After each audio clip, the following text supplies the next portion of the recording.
All right, welcome back to another special episode of The Unknown. I am Michael Volpe. I live in Chicago. That's in Cook County, Illinois. I write at michaelvolpe.substack.com. My broadcast partner is Richard Luthman, Luthmann.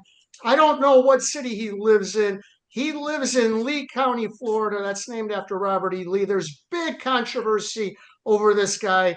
He just won't stop being magnificent. I mean, Lee, that is not you too. You don't quite have as much controversy. And we are joined by Mary Ann Petrie. You have a couple of books. You have Slam the Gavel, which is a podcast, and we're going to talk about all of that and some other stuff related to family court. Normally, I start off the questioning, but I don't have that many questions. But I know Rich Luthman does. So why don't you start with some questions? Well, I did want to talk about the breaking news of the day, and it came from Julie Holborn, who is another family court journalist, and she was actually interviewed by Mary Ann on Sunday, I believe, and it's a shocking, groundbreaking, earth-shattering development in family court in Orange County, California. Six Orange County Superior Court family law and probate judges were served with a recall petition. So this is the first step to remove them from office. So it's pretty amazing. I just wanted to use that as a segue. Mary Ann, tell us about you and your podcast and Julie, who you just had on a few days ago. Oh, I loved having Julie on. She's been on a couple times. I think this was her third time. And we just had a great conversation about what's going on in Orange County, California. California is like a state unto its own. It's almost like a country unto its own. And we just had a great conversation. I've been running Slam the Gavel podcast since September of 2020. And I just want to inform the public and the taxpayer of how their money's being spent and what parents are going through with a number of issues with the going to prison over non-support, the Title 4D funding, and there's also B and E, but that could be another podcast. But the problems with these judges installing parental alienation on these parents to destroy the family unit. And I think here in the United States, the judiciary will destroy the family unit from the inside out. All right. So you have a show and you're an author. Tell us a little bit about what your program, what you've done already, what you're looking to do, both as an advocate, as a journalist, as an author. And then we're going to move into a very specific topic, which you just touched upon, which is Title IV. And Title IV, for those who don't know, is federal funding. That's a part of the federal funding that's out there. There are other parts as well. But Title IV forms the lion's share of what turbocharges a lot of the problems that Mary Ann and Michael and I talk about in family court and some of the issues about reform. And we'll get into those issues as well. So tell us, Mary Ann, tell us a little bit about what you've been doing, and then segue it into Title IV and some of the issues that you've encountered. Okay, well, in my first book that I had written, Dismantling Family Court Corruption, Why Taking the Kids Was Not Enough, I did touch on and explain Title 4D, and the taxpayers don't know this. And then I had written Cry Out for Justice, Poems of Truth. What I have been doing was my latest project is Raised by These Wolves, Volume 1, How Family and Federal Courts Are Failing Our Children, followed up by Child Trafficking Within the Foster Care and Court Systems. That's Volume 2. And then Raised by These Wolves, Volume 3 will be coming out this January. So I'm kind of looking forward to that, to get that done. Okay. And so what is Title IV, really quick, for those who don't know, and how does it turbocharge the problems of family court? Okay, so this whole Title 4D, to go into the history of it, when Bill Clinton signed in the ASPA in 1997, that was the installment of child support enforcement. Correct me if I'm wrong, but this is the huge financial problem of the family court system because under Title 4D, the state courts are reimbursed by the federal government for every dollar they collect, matching dollars, I think 66 cents on a dollar with some of them if people are in the arrears. And they do this to enforce the child support. And the courts make money from creating and enforcing these child support orders, and also the money gets filtered back into the judge's pockets. All right, so let me jump in. Uh, part One of the reasons why Clinton did this was welfare reform. What he was trying to do was get as many people off of welfare reform, and I do think in general that what he passed helped a lot. But part of the problem was these women were on welfare because they weren't getting child support. So, what's wrong with the state being incentivized to collect child support? It's better that their ex-spouses are paying them than the state is paying them. Where did that go wrong? Okay, that went wrong with these judges who are putting parents on a imputed figure that they have never made in their lives. That's what happened to me. I'm hearing it from parents that call me. These judges are doing this so they can collect more of the Title 4D funding. So, as a nurse, and I was a per diem nurse, um, the judge put me at a figure of around 4,000 that I allegedly would make a year when I never reached that figure. Mhm, So, and the judge also did not care about the history of the case. So they're not looking at the history of the case as to how did this parent lose their job? Oh, mhm, false allegations. And CPS got involved and told a lie. And now the parent has lost their job because that's pretty much how this thing goes in family court. So once mhm. that happens, then they figure they can rack up your alleged salary. And then eventually you'll rack up all these arrears and you will land yourself in jail for non-support. So the incent an imputed is a like a legal term that allows a judge to say it doesn't matter what you actually make. I can say this is what you could make. You're choosing not to make this. And in the case I covered the most, the Rucky case, they did that with her when she was homeless and jobless. And they said, but you can make minimum wage. So we're going to say you make minimum wage and impute your income based on minimum wage. So definitely have seen it. Chris Mackney, the book I wrote, they imputed his income at the top of, he was at one point making 200,000. That was 1 year. It was clear that he was no longer anywhere near that, but they kept imputing him based on the top end. So I've seen that a lot. But I think what I'm hearing you say is it incentivized the wrong kind of decision making. That whether the the thought that put into it was a good one or not, the end result, the law of unintended consequences, was it empowered these judges to put parents into untenable positions so they can collect all of this federal funds. Am I getting that? Right. In fact, when I was arguing at Superior Court, I was watching this poor pro se, which is means that you're representing yourself, pro se, and he was a car salesman. And my friend and I were watching him argue. He presented an excellent case because, car salesmen, they've got an up and down salary. You could have a couple of good months and you could have some months that aren't so good. The judge didn't care. The judge didn't care about circumstances such as that. And he basically lost. We knew he lost his case, Mm-hmm. Right. and they don't care. There's the phrase that's often said, your ability to pay bears no relationship to your obligation to pay. Mm-hmm. So these judges can make numbers out and create a legal obligation that bears no connection to reality whatsoever, to the economic reality of the situation, to the ability to earn money, to anything. It's a bit sick, actually, and Yes. that's what we can segue into how it fuels the courts, because we have these state courts that are getting bloated and bloated and bloated budgets, and it's these federal dollars that covers the budget gaps.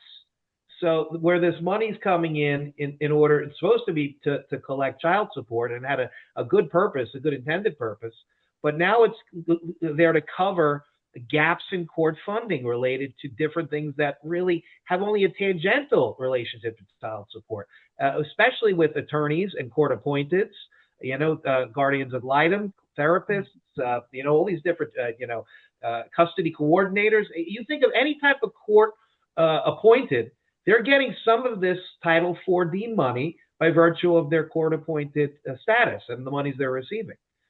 So that's part of the issue. Can you speak on that? Anybody, Mike or Marianne, do you want to speak on that a little more? Go ahead, Marianne, then I got a question.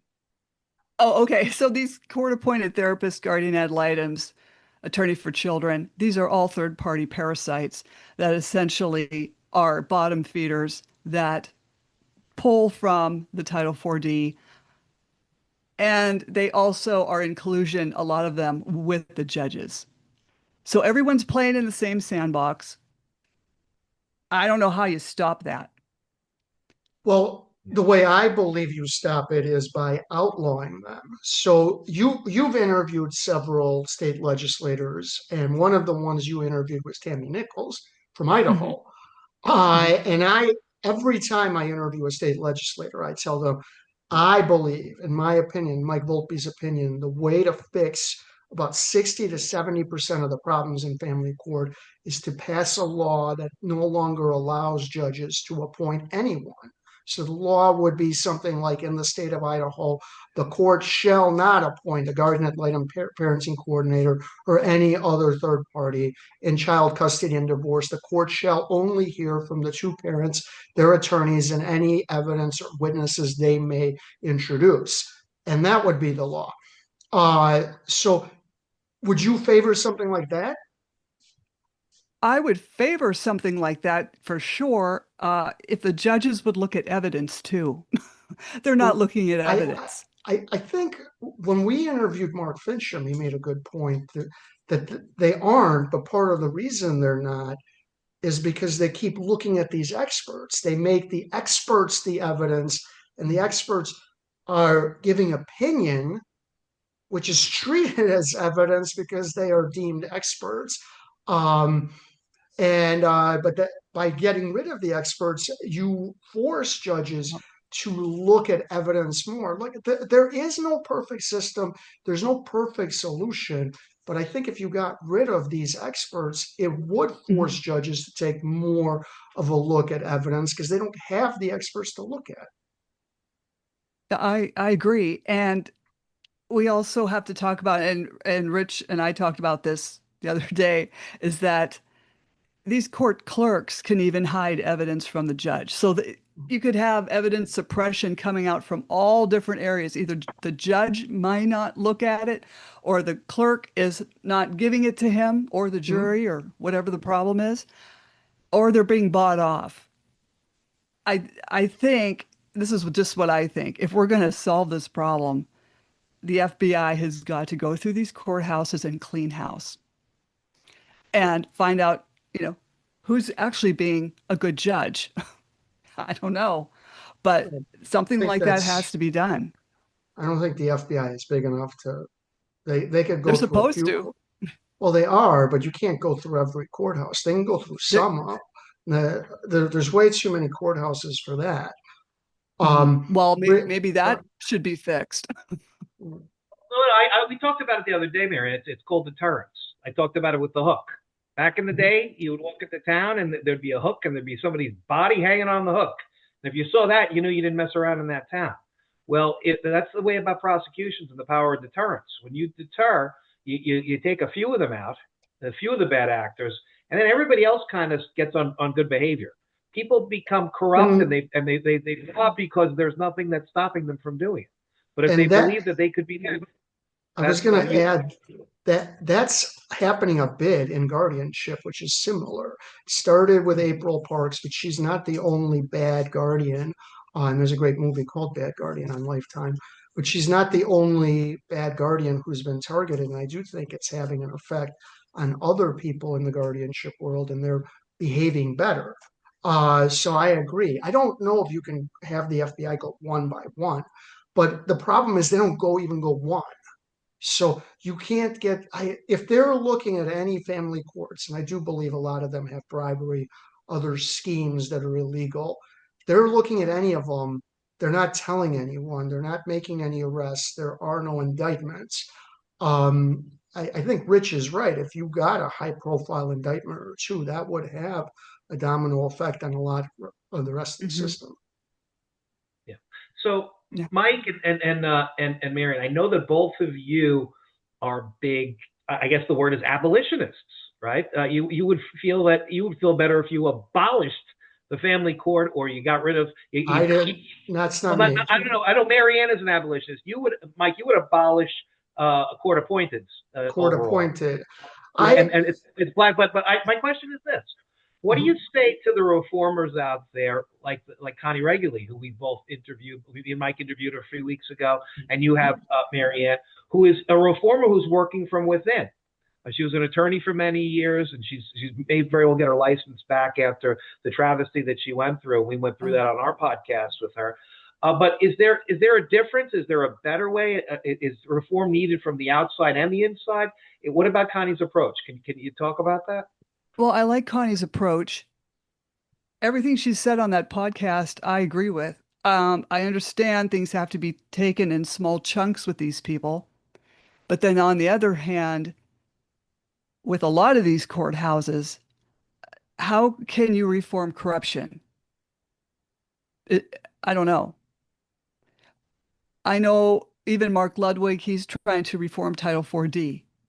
And I hope someone can. I hope there's an end to this because the Title 4D is contributing to, am I allowed to say homicides or Right. what am I allowed to You're say? allowed to say almost any word you want. Okay, well, it's contributing to Right. homicides, Right. suicides. That's Mhm. all Title 4D Stress. is doing. Right. And Depression. it's jailing parents at the taxpayer's expense and causing them to have strokes, heart attacks, autoimmune diseases. It's Nothing also good is coming up. it's also taking out a lot of economic power. Right. I have a friend named Neil Shelton. I don't know if you've ever interviewed Neil. But about a decade ago, he was like right around $1 million net worth, give or take. He was a serial entrepreneur. He had a high-end limousine service. He had a nightclub. He was, constantly starting new businesses in where Mayberry is like the basis for Mayberry. Andy Griffith was in his uh, lived in his town, and then his wife started to divorce him, and all of this hit. The nightclub closed, the limousine service closed, 30 employees went away. You take someone like Neil, and he has recovered, but most people don't recover. But you take him, multiply it by 1 million, and you figure out how much economic power you've removed from the system. You would, if you reform this even halfway and put about 500,000 people back into the workforce as opposed to being on public aid, that would be an economic driver. You'd see a huge economic boost. And you take all of these parasites who are living off of this and force them into a job that's legitimate. Some of them would, Mhm. some of them wouldn't. I think it would have a massive economic effect. Mhm. Well, even in my case, I'm sure everybody else's case, I was a nurse for 23 years. And Right. essentially what CPS did, and liars, and I can prove the lies, but that's another podcast. They totally crippled me economically, and I still am. Mhm. And on top of that, I've had a major heart attack. So they completely destroyed me, my income, my Right. career that I paid for. I paid for my own college education. Right. It And also, you oh, multiply you by 1 million people, I would say right. roughly. I did many years ago. I did a story about Ted Toppier, and he always tell not always, but he repeatedly would say, "I used to pay 50,000 a year in taxes, and now I'm on public aid."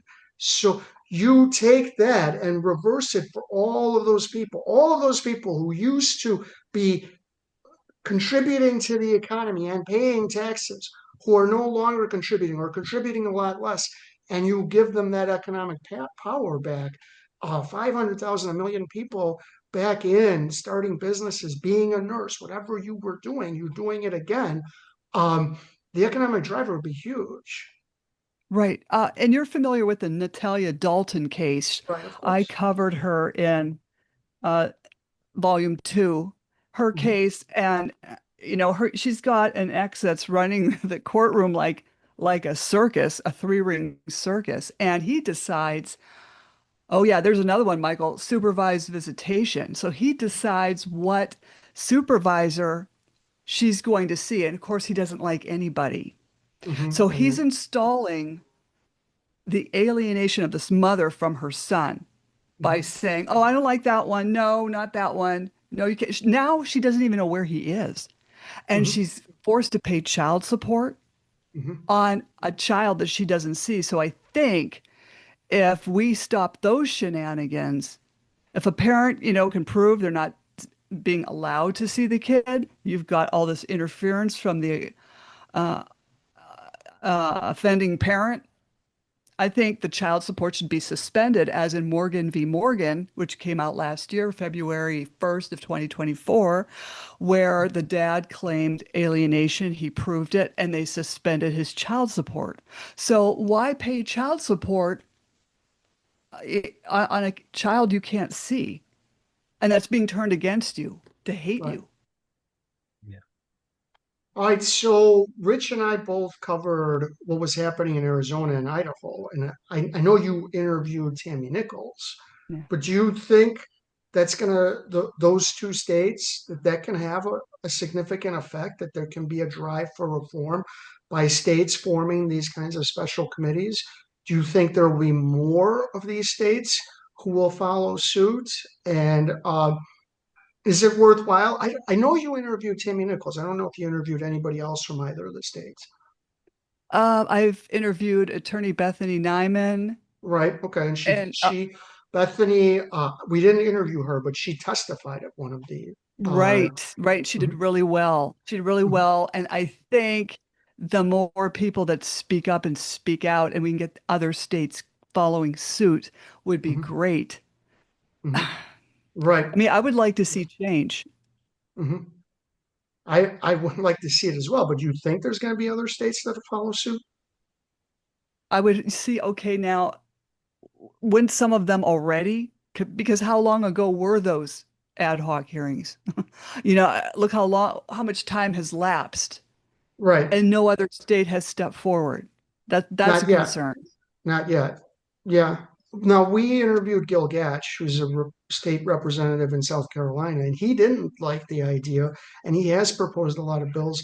He thinks that whatever these ad hoc type committees have, that it could do it regularly, that there's no reason for an ad hoc committee, that all it does is you take 6 months of hearings and then it slows down the progress. What do you think of his argument?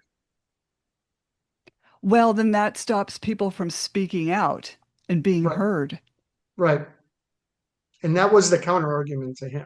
I do think it's very important that the victims get a chance to speak, because the breadth of the problem can only, and he, keep in mind, and Gil said, well, you can have hearings at our committees. There's nothing stopping from hearings. That the thing is, with these ad hoc committees, you give a chance for hundreds of people to speak, and you don't have that with a regular committee hearing. You'd have a half dozen maybe speak. You're not going to get hundreds, and that's the difference. Hmm. I think you're right, and I think it shows the full breadth of the problem too, right? Mhm. Like Mike, 5 or 6 subject matter experts coming in for a tweak reform. You get, Mhm. you had law professors, but if you open it up on an ad hoc, I think the positive thing about the ad hoc is that you hear from everyone. And you can tell, you can gauge by the size of that room and the necessity to have multiple hearings in multiple places. Because they started, I think, in Arizona, they were only going to do a couple of hearings, and they extended it by 2 or 3 hearings when they saw the groundswell of people Right. coming in. I think Tammy Nichols, she plotted it along with her compatriots up there in Idaho to go all around the state because of the what was happening in Arizona. And so I think that's one of the more important factors, because the family court problems that we have aren't, Republican or Democrat problems, red or blue problems, right or left problems. They're across the board type problems. And you can have people that come from very different walks of life, and when they walk into that family court, it's almost like walking through the gates of hell. All Right. hope, abandon all hope. You enter here. So I think that's one of the more important factors. There also, when parents point out collusion with the judge and the attorney, that judge obviously should recuse himself, but they don't. And I don't know, this has been a problem with all my parents that I talk to, including myself. You can't get these people to recuse. Right. Often the one of the problems is in it, state by state, the rules are different, but the judge is the one deciding if they should recuse. So it's like you're asking the person who has the conflict, well, don't you have a conflict? No, I Yeah, disagree. I don't have a conflict. Not in every I know. state, folks, but in a lot of states, that's basically how it works. You initially ask the judge to recuse themselves. Yeah, I mean, Right, that's how did John Kerry say that's like asking Tony Soprano to make sure there's no crime. Um, so that not in every state, but that's part of the problem is you're asking the conflicted right. judge to acknowledge a conflict. That's generally not going to happen. Well, but when you're pointing out blatant evidence like I had, he should have stepped down. But You these should have, cases, a lot of them in family court, they're just rigged. right? I wanted to move topics. I think you interviewed a state legislator from Pennsylvania. Does that sound right? Jamie Flick. And I think the one I'm referring to, this might be the same one. He's a proponent of 50-50 shared parenting. Does that sound right? Yes, yes. That's And the guy. So you're a proponent. Rich is a I'm, proponent. Am I right? yes. All right. You want to have a quick 5-10 minute debate? Why not? Do you want All me to right. go first? Please. Why do you think 50-50 shared parenting is a good idea? Okay, so 50-50 shared parenting, provided there's no abuse charges, allegations, whatnot. If two Mhm. people come into divorce and okay, let me say this first. Just because you get a divorce doesn't mean you have to run into a courtroom. You can actually figure this stuff out yourselves and save yourselves a boatload of money. Okay, so if there is 50-50 and the parents may be fighting about their divorce and the monies and whatever, okay, so don't involve the kids. The kids just want a childhood. They want to see both parents. And it shouldn't be, and this brings us back to Title 4D, the money, Mhm. because that's what they start bringing up, and they'll start a false accusation so the other parent can't see the kid, and then the installation of Title 4D happens. Does that kind of make sense? That makes sense. I'm just not sure why having 50-50 it stops any of that. Well, it, if these parents can have 50-50 and the children are happy seeing both parents and they've see this is the trick is that if you're divorcing a personality disorder, this is where you're going to have your problems. But if you've got two normal, healthy, mentally healthy individuals that can sit down and say, okay, Johnny wants to spend 4 days with you because of this and that. And then the other parent says, okay, well, Johnny wants 2 weeks with you because I guess everyone's going to Disney. I don't know why people can't just work together. I All had right. done it for practically 10 years. Do you think that Elon Musk is a like an abusive or neglectful parent? I don't know him personally. I really can't speak to that, but I don't think he would be. Do you think he should get shared parenting 50-50? Well, he's coughing up the child support on all these kids, right? He is, but do you think he'd actually exercise any of his 50%, or would his 50% be done by nannies? Do you think he deserves half the time when he's working 100 hours a week? That's something the parents, hopefully they are, you know, friendly and they can work that out themselves. Right. So then you agree that it's not really one size fits all then. Well, sure, 50-50 shared parenting would work great if you're not dealing with a personality disorder. But I don't think Elon Musk has a personality disorder. I'm saying he is a workaholic, and he's not the only workaholic in the world. Would Mike, not be a good candidate for 50-50. no, Mike, I think you're wrong on this only because we're not even, we're in the very beginning of this Elon Musk New York case. And one of the reasons, there are several important reasons why 50-50 is good policy. The first, I think Marianne alluded to in the beginning, child well-being, right? The Mhm. research shows clearly that, The frequent research meeting doesn't show it, but go ahead. with The parents research benefits, doesn't show that. it benefits. Frequent, meaningful contact with I both don't know what parents benefits. meaningful contact could be 60-40, could be 65-35. Well, that's It's not 50-50 so, necessarily that's so, meaningful so, Mike, contact. so then another point on that is stability and predictability of the adjudicative system. A Mhm. clear default of 50-50 reduces litigation delays. It reduces uncertainty in the litigation. It Mhm. treats both parties, the mother and the father, as equal caregivers, right? It Mhm. respects the process. It respects modern parenting realities. It reduces gender bias. It historically Mhm. favors one parent over the other. And it incentivizes cooperation. When Right. neither parent feels like they have to win the custody battle, they have Mhm. a reason to cooperate rather than to, weaponize the process. And that's what we Right. want. Right. Now, when you weaponize the process, that's when you get the harm that follows parental alienation. That's when you get the demonization of one parent over the other. All Okay? right, guys. If you would just indulge me, I'm going to play 4 minutes from Is this your Aussie buddy? Member of Parliament grandparents.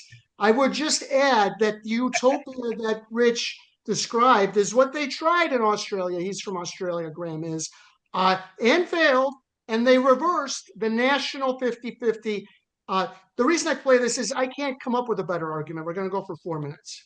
On it, apart from the odd Black Lives Matter rally.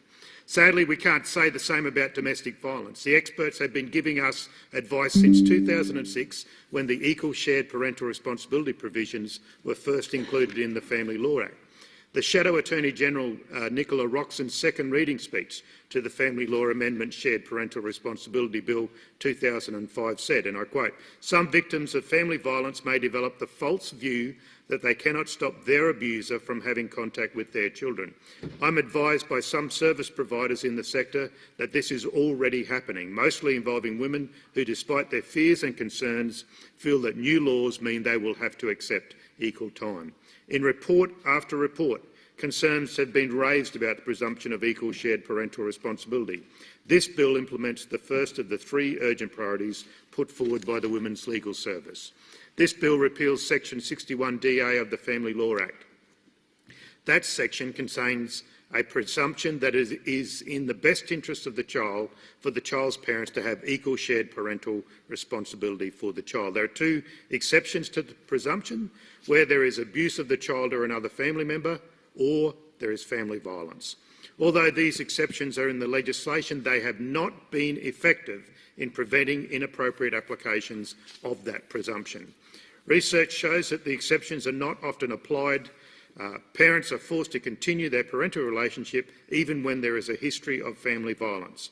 A report published by the Australian Institute of Family Studies in 2010, evaluating the 2006 amendments, found that where both family violence and child abuse had been alleged, over 75% of cases resulted in orders for equal shared parental responsibility.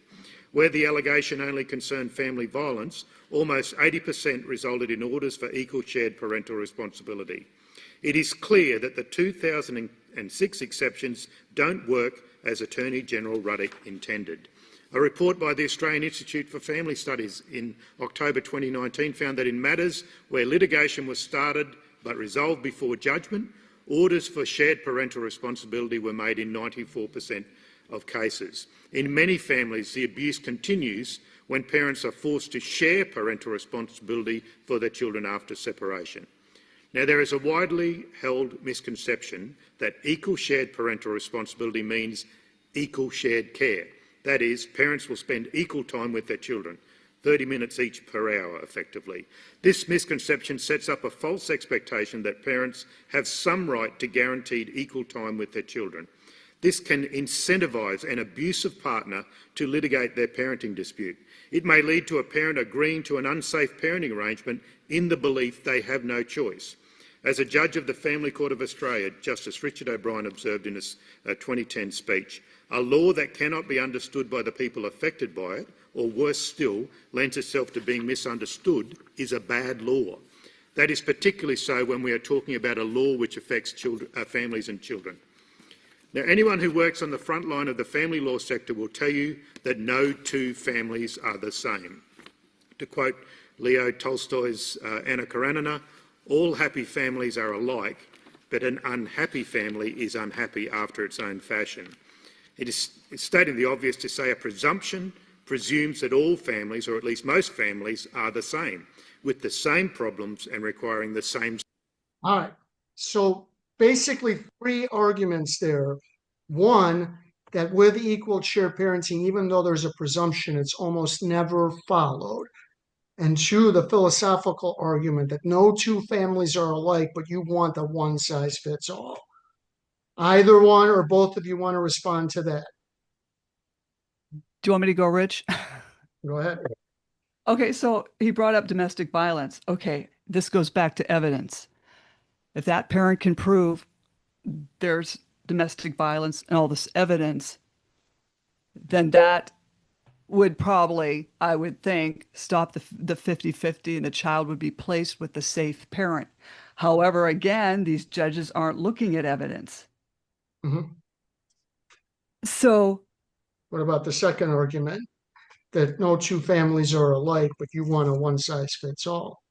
well, but if there's no domestic violence or any violence at all, sure, there's no two families that are like alike, but the child should know the grandparents and other And extended. they can't know the grandparents if it's 65-35.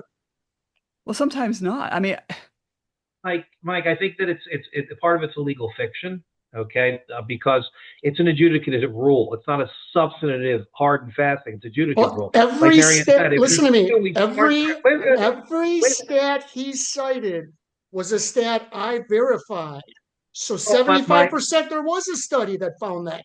94% of those cases, 94% of the time while that law was in place in Australia, where the cases were adjudicated, wound up 50-50. So it's not legal fiction to say that yes, most of the time they ignore the allegations and that almost always in Australia it wound up 50-50. I'll give you all that. It's the name that's the legal fiction. Mhm. Okay? It's 50-50. What it's really called is joint shared parenting adjudicative presumption. That's what the real name is. A joint shared parenting adjudicative presumption as a matter of law and as a matter of adjudicative rule. That's what it is. But to say it flat, that's not something you can sell. So everybody says 50-50 is shorthand. It's like when you own a house, right, with your brother, okay? You inherited the house from your parents. You're joint tenants on the house. You're both 50-50 owners of the house, but that doesn't mean you're 50-50. You could be doing all the work on the house and your brother could be doing bupkits, but you're still quote unquote 50-50 owners of the house. It's a legal fiction. And that's what happened. You're reading it is not a legal fiction to say that the fathers' rights movement wants it 50-50. I know that because I've talked to a lot of them. And I also know it because at 50% in most states, you remove child support. And the dirty little secret is that most fathers only want 50-50 because they don't want to pay their ex's child support. So I am all for the way that Idaho currently has the law, as we talk with Tammy Nichols, which is that the presumption is that both parents are healthy and that they get plenty of time, because that's vague. I am not for the 50-50 presumption, though. But go ahead, either one of you. Okay, well, and I won't talked yell to. anymore. I had my Oh, that's moment. okay. Let it out. Okay, so I've talked to a lot of these fathers who are 50-50, and everyone's still paying this Title 4D. Mhm. They're all paying into it. I know other moms, they're paying into it. The Natalia Dalton case, which is totally egregious. She's not at So, 50-50 though. well, At he, 50-50 in most states, you get rid of the child right. support. That's why the fathers' rights movement likes 50-50. That's where they came up with the idea. But they're They still won't not ever getting, say that, but I've gotten a few of them to say it. The reason uh, that fathers want equal is so they don't have to pay child support. It's at least part of the calculus, I guarantee you. okay, so, well, let's look at my case. We co-parented beautifully for 10 years. Mhm, And we agreed, we didn't run into a courtroom, but mhm. we agreed on a figure of child support because he asked me, "Do you want alimony?" And I said, "No, that's really, I'm a nurse, I still make decent money." At that time, I think I was making $24 an hour. Okay, Right. but he said, "How about, child support?" And we came to a figure of 600 a month. That way Mhm. he could maintain his home and not hand everything over to me because I didn't want the memories of that house. But anyway, we worked out fine until that when he became involved with that woman that works in the courthouse, and everybody knows how that goes. Mhm. So things can work provided nobody interferes, right? Mhm. And installs false narratives and lies about someone and disrupts and destroys their lives, and then expects child support out of them. Rich, no two families are alike. Why do we want one size fits all? Because the alternative is far far worse. It's the worst system possible, except for the other ones that are available. Like Winston Churchill famously said about democracy, the worst system available except for the alternatives. And the alternative is a system that promotes acrimony, that promotes trauma, that feeds into the lawyers and feeds into the court appointed that you can't stand, Michael. So you say you want to get rid of the court appointed in one breath, and in the same one you say you want to choose an adjudicative rule that feeds into the feeding troughs. Right. With the I judge, don't with understand. with the judge, everything you said is not accurate. But you can look at a full country that speaks the exact same language. Now, unless you think that the reason that this is going to be completely different is because their seasons are completely different from ours. If you look at what happened in Australia, it didn't reduce the acrimony. It didn't reduce the amount that was going in terms of money, and it didn't help the parents. So what you're saying just didn't play out in a whole country, Australia. They re, they finally in 2023 got rid of the equal shared parenting provision. And it was in place for almost 2 decades. Everything you're saying didn't play out in Australia. And That one other thing is that the kids found they had no home because you're going from one home back to the other, back and forth, back and forth. And a lot of kids didn't like that because, as I said, no two families are alike. So forcing the same thing on everyone, I don't think that'll work. I don't. I'm not gonna pay much heed to the statistics in Australia because they got rid of guns a while Mhm. ago. It Right, didn't work out for them in Bondi Beach. Okay, right. so I'm telling you, Mike, Australia is a very different You society than won't, America. yeah, they're hugely different from us. You won't look at it because you don't like the results. Oh, Their views on you guns live in have a, nothing to look, do with they live out this. of oh, Michael. They're closer as a country to Connecticut or California. Okay, they're Mhm, not closer to the median. They're closer to the leftist fringe states, the blue right. leftist fringe states, with huge budgets, overbloated budgets, tax and Mhm. spend policies. And that So if you show obviously me, means that we shouldn't look at what happened with equal shared parenting in that country where it failed to the point that they repealed that law. Um, I they have failed for 15 other reasons, Michael. right, Okay, than what you're might saying. have okay. It might have failed. Anything else you guys wanted to talk about? I think that's enough for that argument. Anything else Well, you want to talk about? I'll just kick it off with the judges have got to start looking at this evidence. If there's domestic violence, child abuse, that has to be addressed, and they can take it from there and do the right thing. Right. I But it otherwise you got two normal parents that aren't personality disorders, they can co-parent. They can do it. Right. I agree they can co-parent. I just don't agree that it always has to be 50-50. And it should be more evidence-based. And I also agree with State Senator Fincham that part of the problem is that you have all of these experts and they are the evidence, or that's how the court treats it, that the evidence doesn't matter. What this guy said about the evidence is what matters. And that's how they treat it. I think if you get rid of the experts and you can't have these people appointed, you have more evidence based. Right, right. And hopefully your case isn't rigged because I was allowed to pick my own psychologic evaluator and he Mhm. did fantastic. He even came into court and I just couldn't believe he did. Of course, I paid him for that. But anyway, he did a fantastic job. However, the case was rigged because I could not recuse the judge. He was BFFs with the opposing attorney, and they totally disregarded what he had to say. Yep, that can So, happen. yeah, it's happening a I, lot. I don't think you can fix any system entirely. The family court system is too complicated. It's always going to have problems, but there's ways to minimize the problems, and most of these courts aren't taking them.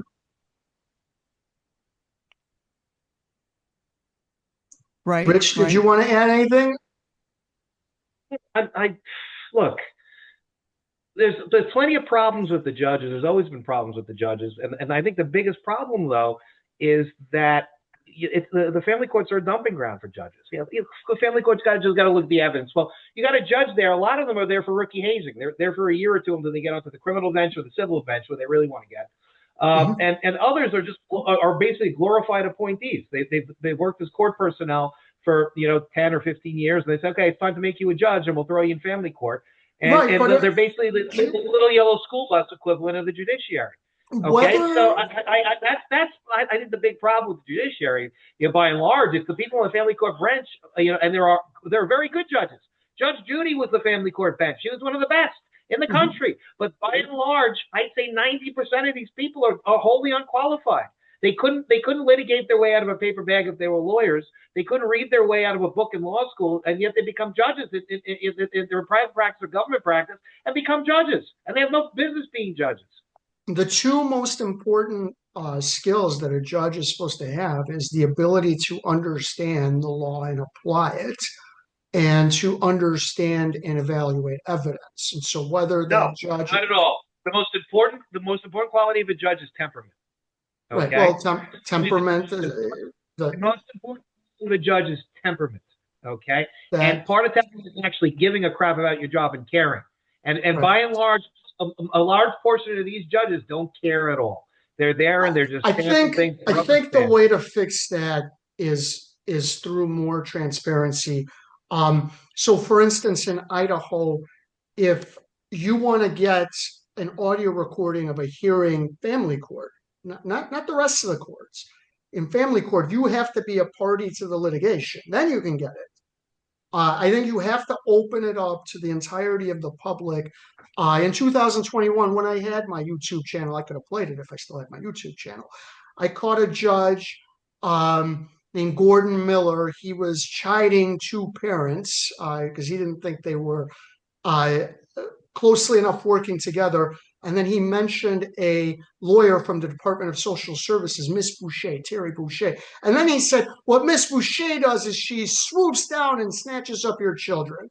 Now, I got that because all court hearings, this was in one of the counties in North Carolina, are recorded and available to the public. And then, boom, now he's embarrassed. Nobody would have believed that a judge would say that a DSS lawyer could swoop down and snatch up your children, except that there's an audio recording of it. I think if you make it easier for the public to get either audio or video of these things, that's a way to get the judges to care more because they're going to be embarrassed more. Mhm, mhm. Oh, and speaking of embarrassing, I can show you a unintelligible, illegible signature from a judge. I had my one friend pop over when I had court papers laying around. This is when I didn't have the kids because I would not leave court papers laying around if kids were around. However, this is her signature. Is Yeah, that a that family doesn't look court right. judge? Right. that cares. That's a She had that's a brought doctor's it. signature. Yeah, well, she acted in family court for 23 years. And it's like, okay, so she's acting vindictive towards me. She's Hmm. been stuck in family court for 23 years. So she's either being punished by other judges, they're not letting her advance, Hmm. and she's miserable and she's taking it out on moms and dads. Right. And she doesn't care enough to sign her name. My friend couldn't believe it. She said, "What? Are you kidding? This is a judge's signature? Are you kidding me?" It's like, yeah, that she just does the, yeah, on orders. Rich, They anything don't else? care. A lot Well, of them don't, but I don't know if you can legislate that. You can, the electoral process is supposed to take care of that. But the problem with the electoral process is the general public doesn't know anything about the judges. So it's not really a fair election where everyone is well aware of what's happening with both sides. so we have a couple of minutes. We don't have to go maybe for an hour. We're going about that. And so I wanted to just give the last food of thought about, we're journalists, but we deal with advocates all the time and people that are fighting for others. And with the advocates come the good, the bad, and the ugly. And, I guess I'll throw it out to each of you to give somebody who you think has been a good advocate, a bad advocate, or an ugly advocate in this situation. And I could throw out a couple. I know, Mike, you and we had Bailey Templeton a few weeks ago with what she's. Bailey is an excellent advocate. Francesca Amato is one of the worst. There are other really good advocates, but I don't know if they want me mentioning their names. There's one person primarily who worked behind the scenes to get a lot of stuff done in Idaho. I don't know if this person wants me to mention their names, but I can tell you most advocates aren't trying to get publicity because that's not necessarily important for advocating.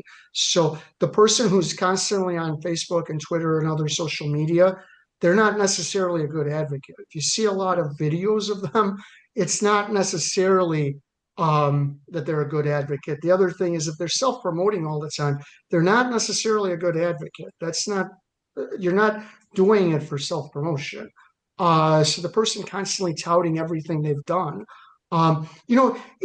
if things were done as well as some of these advocates claim, how come there's so much that still needs to be done?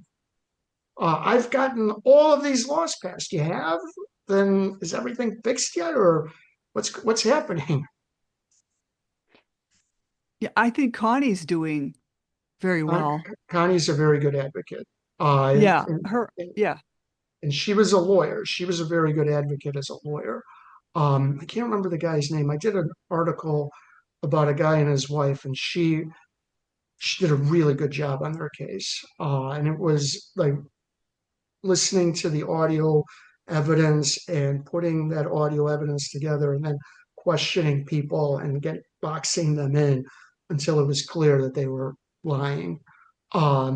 She's a very good advocate. I agree. Mm. I disagree with you about Facebook and about social media because one guy that I think is doing a great job in his group is Dave Weigel. And I'll tell you why. What happened yesterday that Dave Weigel did, they had 200 people call in for a court appearance yesterday Mm-hmm. for the Family Court for Murder Project. His ability to organize, he's using Facebook as an organizational tool and as a permanent public record for almost like a blockchain for victims of family court to put their story out there in a place where it's not going to be muffled. So I think that from that perspective, there are good advocates that are using new media, social media, and technology tools let me then together. augment. It's not bad that you're on Facebook. It's bad if that's the only thing you're doing. So I agree. If the only thing you see the advocate doing is being on Facebook, that's probably not a good advocate. Though I don't want to discourage people from using Facebook. I think Facebook, without realizing it, has helped a lot. Twitter, LinkedIn, all of them have helped to varying degrees because people find each other. One, if you had the same judge, Facebook is a great way to find other people who had that judge, and you market yourself and you get stories out. Without Facebook, I don't know how much my stories would have been read. So I don't want to say you shouldn't use Facebook, but if you're just constantly on Facebook, you're not an advocate. But yeah, no, if you're using it to get people to do court watching and other things, that's good. But Dave does a lot more than sit on Facebook and talk to his friends and do videos. So I agree. There are a whole slew of people that are good, and there are a whole slew of people that are bad, and some that are even ugly. And I Mhm. talked this past week about a few that are just basically con artists. One that Mhm. has a rap sheet a mile long, 25 arrests. I'm not going to mention his name on our show, but that's the thing about, if we have parents or families looking at this. Just be wary with who you talk to and get your advice from. Look around. You go to a lawyer, fine, go to the lawyer, but know what you're doing. When Right. because even lawyers can be liability at some point. I know Jill Jones Soderman says it all the time. She just came out with an article, family lawyers as liabilities. In certain instances, they can be when you have a Right. lawyer that's in cahoots and with all the other people. So know who you're dealing with, and educate yourself. And there's plenty of material out there. Mike's written books, Marianne's Well, written books, articles I everywhere. Educate yourself about this place, because we get a lot of people that are brand new to this situation. They just got served with papers, and the world's starting to collapse around them, and they're grasping out there for something, and they latch onto the first and solid thing that they are they have. very vulnerable. I have an Mhm. anecdote. In 2019, I wrote an article about Kara Witkowski and her son, James Mhm. Riker Beale, who was murdered on Halloween 2019. I was the one who broke the story of the murder. And she and I were talking by phone, I think. And I don't remember the name she used. That doesn't matter. Let's call her Eileen. She was like, well, I just talked to Eileen and I probably will call her back. And I said, who's Eileen? She said, she mentioned you. She's going to help me.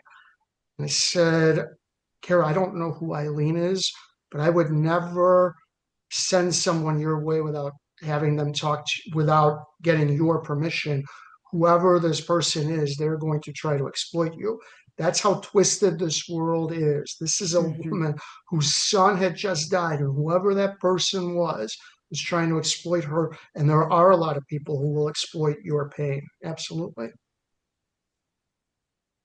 Right. I was fortunate when I was on TikTok, I was doing TikTok lives and I said, hey, if anybody has had any contact with this judge that I dealt with, and I had two people reach out that had to deal with these two judges that I was dealing with. So it kind of helped to be on TikTok to talk to people Right. I and didn't mention connect. TikTok, but TikTok's another one. Instagram, Yeah. they all the social media without realizing it have helped people because they're information superhighways. So they bring people together. It is easy to find people. I think you and I both know Tina Swithin from One Mom's Battle, and she calls it One Mom's Battle because when it started, she thought she was the one mom, and that's when social media was in its infancy, and that's why she thought she was the only one because there was no social media to help people come together. I Now think, there's a lot Mike, more than I one. think Marianne and Tina have a bit of a little tiff, and Tina actually didn't really like me until she got sued by Chris Ambrose, and Right, she realized I'm actually one of the people that's suing Chris Ambrose. So right. your enemy becomes The your. the anecdote is still correct that Tina did this enough years ago that she felt like she was one mom, and now it's a lot more than one person because social media. Yeah, yeah. All right. Anything anybody else wants to add? Tell us, Well, thank give you. us another commercial, Marianne, about what's coming out. You have a book coming out, right, in January? I've got, yeah, Raised by These Wolves, Volume 3. You can find it on Amazon. It's probably coming out mid-January. And that's a And collection of parents' stories and what they have been through. And I'm trying to educate through these stories about how, when people meet a personality disorder and what happens and what they've been through with these personality disorders, yeah, what and to avoid. how can we find you? Or where can we find you? Where can we find Slam the Gavel podcast?